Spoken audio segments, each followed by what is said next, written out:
Alright, this was a pretty decent episode, but it did not have as much excitement as I think they were setting up. Now, the first scene of this episode is very fun, with the deal going bad that leads to a bar fight, and it was great that the pirates who were attacking the match in this sequence had those poison worm things that try to kill Padme and attack the clones. That was a fun little reference, fun little callback.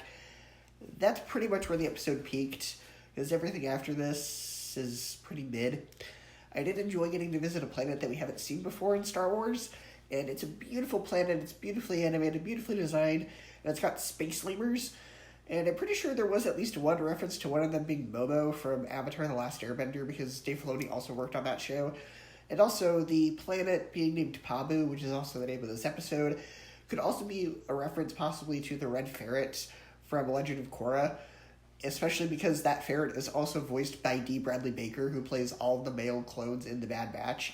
So I don't know if that was intentional or if they just liked the name, but either way, well done.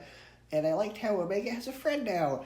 It's nice to see after all of her dangerous adventures this season and sort of being tied down by the Batch, she's starting to get a bit more character growth, and it seems like they might be setting up the Batch choosing to stay on this planet.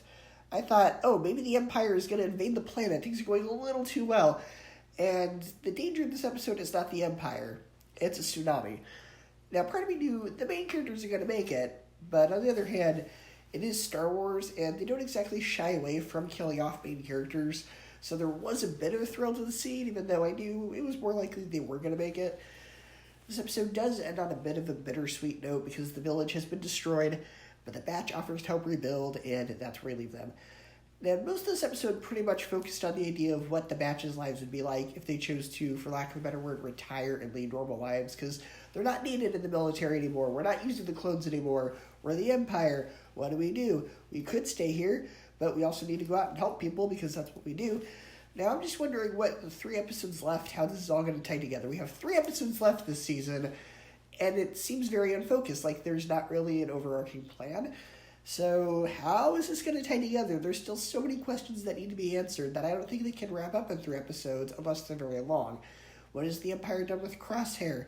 How is Sid fitting into all this? Why is Omega a girl clone? And even then, that may not be true. What makes Omega so unique? Nice little mysteries that I'm hoping we get answers to, and I hope lead to a happy ending for the Batch, and I really hope they end this season with a bang. So let me know what you guys thought of this week's episode of The Bad Batch. I will see you next week.